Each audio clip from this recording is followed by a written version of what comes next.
पहला प्रेम पत्र पार्ट 2। बहुत महंगी है उसकी एक झलक। दिन इंतज़ार में और रातें यादों में कट जाएंगी। मिली जो एक झलक उसकी, दिल को सुकून, आँखों को राहत मिल जाएगी। लेकिन पाँव छलनी हो जाएंगे। ये मोहब्बत की गली है दोस्त, यहाँ तेरा सब लुट जाएगा। एक सुबह सोकर उठी तो देखा उसके कमरे की खिड़की खुली थी। झांक कर देखा वहाँ कोई नहीं था। मैं दौड़कर छत पर गई। कुर्सी थी वहाँ, उस पर किताबें भी रखी हुई थी, लेकिन दिल जिसे देखने के लिए बेचैन था वो नहीं था।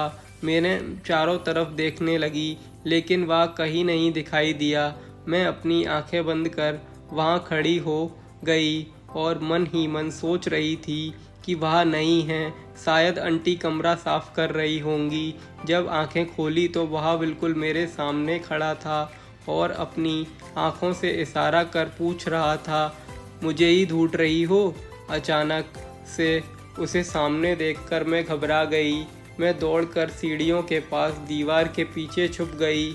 मेरा दिल जोर जोर से धड़कने लगा। मैं भी कितनी बावली थी जिसकी एक झलक देखने के लिए इतनी तड़प रही थी। उसे सामने देखकर छुप गई। थोड़ी देर में वही दीवार के पीछे आंखें बंद किए खड़ी रही। मेरा दिल जोर जोर से धक धक कर रहा था। मैं धीरे से झांक कर देखा, वह वही खड़ा मुस्कुरा रहा था। उसे देखने के बाद कैसा महसूस हुआ ये पता नहीं, लेकिन मेरे पैरों ज़मीन पर नहीं टिक रहे थे, जैसे कि पंख निकल आए हों। मैं हवा में उड़ रही थी। मैं शब्दों में बयां नहीं कर सकती कि उसका मुझे ऐसे मुस्कुरा कर देखना मेरे दिल को कितना सुकून दे रहा था। मैं दौड़कर अपने कमरे में आई। अपनी खिड़की से झांक कर देखा तो वहाँ भी अपनी खिड़की से मुझे ही देख रहा था। फिर शुरू हो गया नज़रों से नज़रों की लुका छुपी, इशारों इशारों में बातें। कभी छत के ऊपर किताबों के पीछे से, कभी गली के नुक्कड़ पर, कभी स्कूल के रास्ते में छोटी छोटी मुलाकात होने लगी। आंखें ही आंखों में इशारों से रोज़ बातें होती थी, लेकिन जुबान से कभी कोई बात नहीं हो पाई। लगता था जैसे मर्यादा की एक लाइन खिंची हुई थी हम दोनों के बीच, जिसे ना वो लांघ पा रहा था और ना मैं। ना उसने कभी बात करने की कोशिश की और ना मैंने। एक दिन आंटी मिठाई लेकर घर आई। मम्मी ने हंसकर कहा, अरे सरला जी, ये मिठाई किस खुशी में?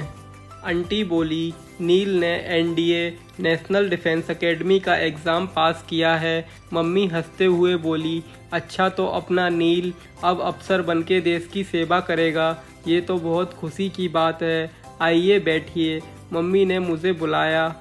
माही देखो, आंटी मिठाई लेकर आई हैं। मैं मिठाई लेकर किचन में चाय बनाने चली गई और मन ही मन सोच रही थी, ओहो, तो जनाब एनडीए का एग्ज़ाम देने गए थे और मन ही मन उसको अफसर बनने की खुशी हो रही थी। समय पंख लगाकर उड़ रहा था। 3 साल गुजर गए थे। मैं स्कूल से कॉलेज में आ गई और नील अफसर बन गया। लेफ्टिनेंट कमांडर यूनिफॉर्म में वह किसी हीरो जैसा लग रहा था, लेकिन दोनों का प्यार अभी भी खामोशियों में ही बातें कर रहा था, आंखों ही आंखों में, इशारों में। लेकिन कुछ तो अलग था इस बार।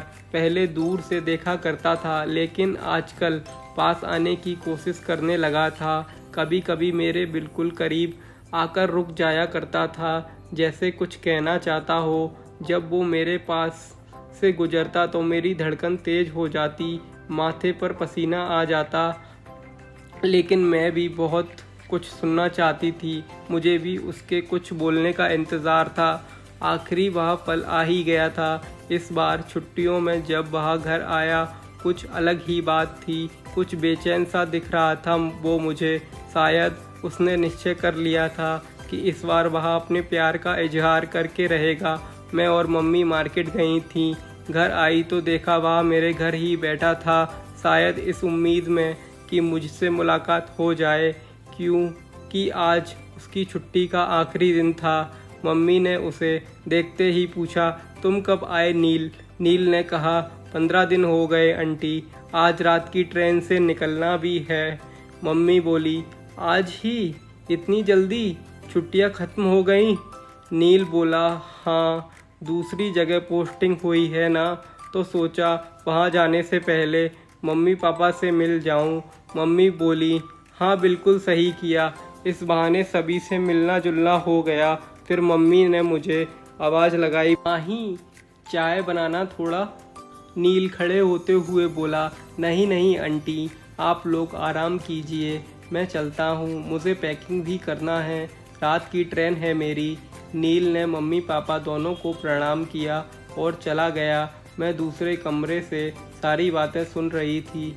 जैसे ही वह गया, मैं दौड़कर छत पर गई।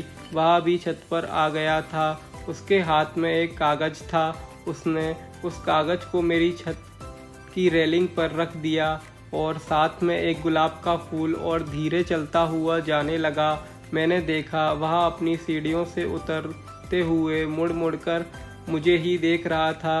धीरे धीरे चलते हुए मैं धड़कते दिल से उस कागज़ को उठाया और उसे खोलकर पढ़ने ही वाली थी कि मम्मी की आवाज़ सुनाई दी, माही। मैंने जल्दी से कागज़ और गुलाब के फूल को उठाया और भागकर नीचे आ गई। कमरे में आकर देखा वह अपनी खिड़की पर खड़ा था, शायद मेरा ही इंतज़ार कर रहा था। मैंने कमरे का दरवाज़ा बंद किया और धड़कते दिल से खत को पढ़ने लगी। बिल्कुल फौजियों वाले स्टाइल में खत लिखा था उसने। मुझे पढ़कर हंसी आ गई। मैंने उसे देखा, वह भी अपनी खिड़की पर खड़ा हंस रहा था। खत के नीचे उसने अपना नंबर लिखा था। फ़ोन करने के लिए इशारा कर वह निकल गया अपनी अगली पोस्टिंग पर। ये उसका इजहार मोहब्बत था और मेरा पहला प्रेम पत्र यानी फर्स्ट लव लेटर।